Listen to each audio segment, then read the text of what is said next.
Everyone, it's Dr. Mitchell. As you can see, I'm outside. It's not the office, it's the outdoor office.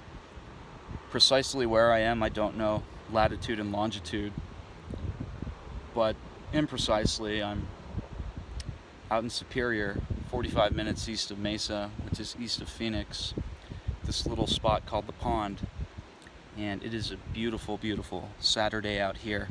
Absolutely wonderful. There's this nice, cool, crisp breeze. The sun is shining.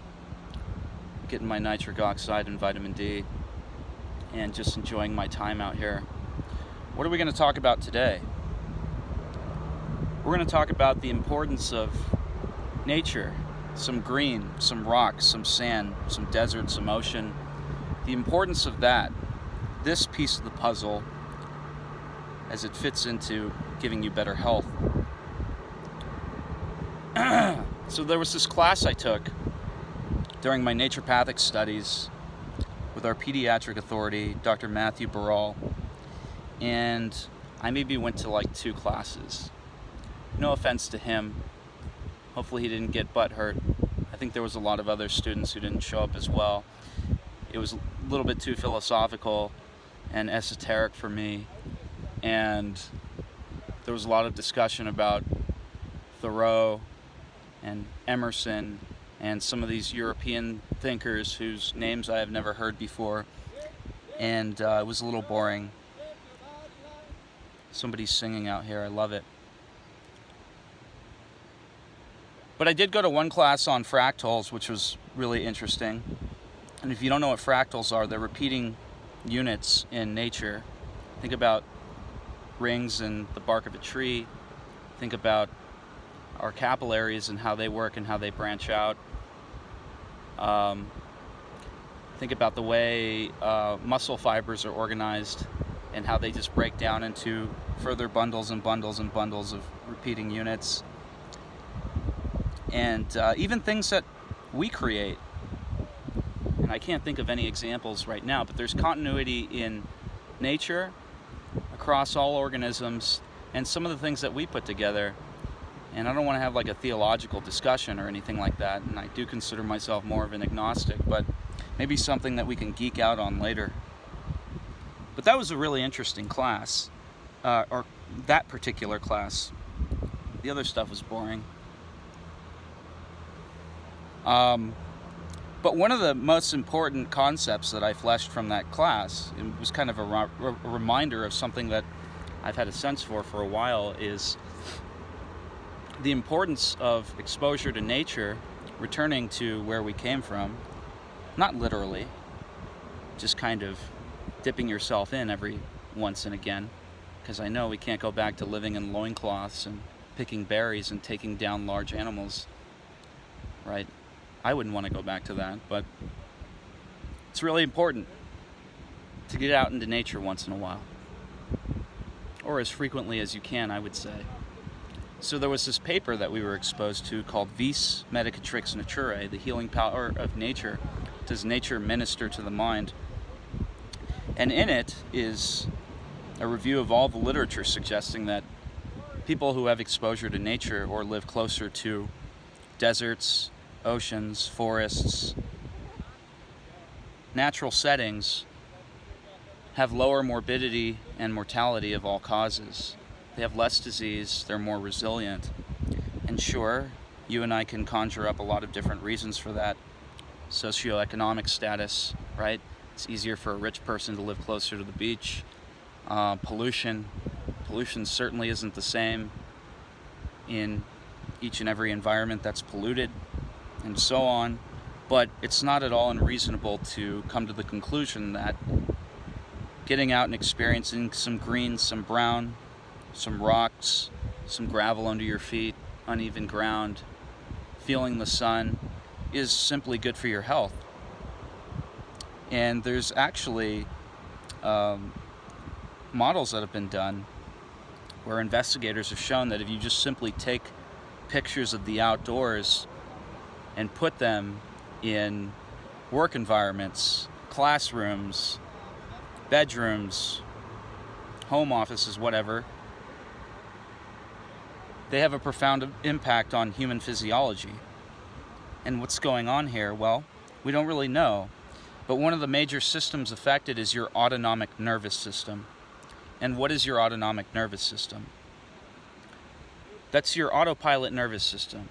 So I don't have to think about digesting my food or making my heart beat or blinking my eyes regularly to keep my eyes moist. That's all done for me. Thank you, body. Because it would be a pain in the ass trying to manage all of those things on my own, in addition to what you and I have to do on a day-to-day basis.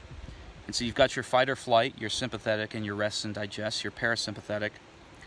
And many people are imbalanced in their autonomic nervous systems, trending more towards sympathetic. Some people the other way. There's certain diseases that produce these imbalances, but by and large, it's the complexity of our lives today.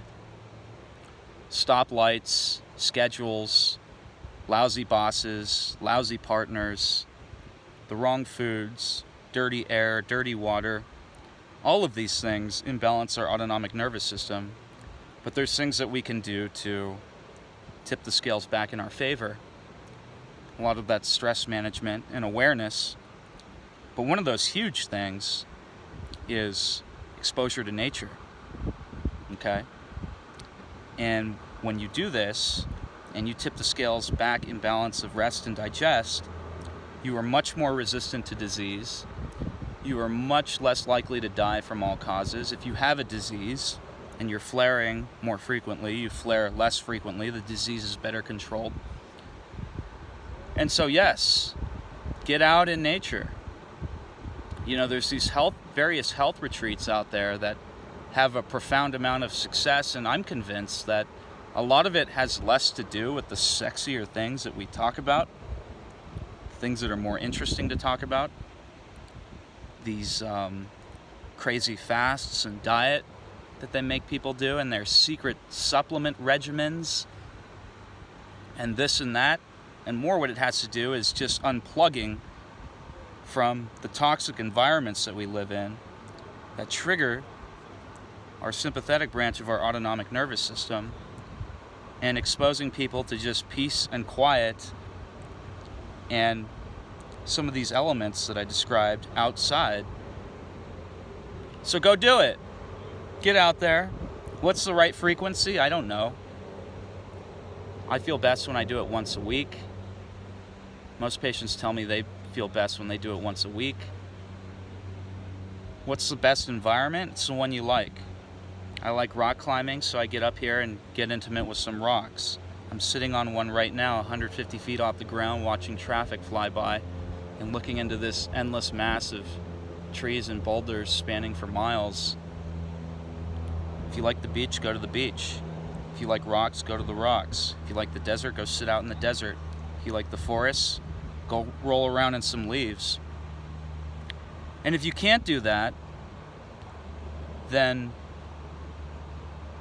taking advantage of anything you have locally, be it suboptimal, is infinitely better than nothing. Parks, bike trails, little man-made hiking spots, these are all great things. And everybody certainly can go down to a Goodwill and find some paintings or posters of some trees and rivers and rocks and desert and whatever else. So there you have it. Somebody's asking me to send a pic. I don't know who this is. Maybe later.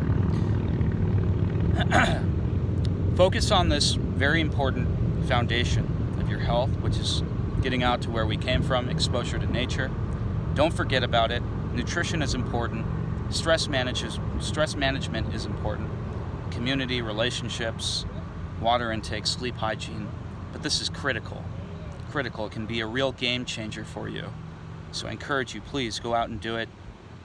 Get your healing power from nature. This is Dr. Mitchell, out here sitting on a rock somewhere. Latitude, longitude, unknown. We'll talk again real soon. Bye-bye.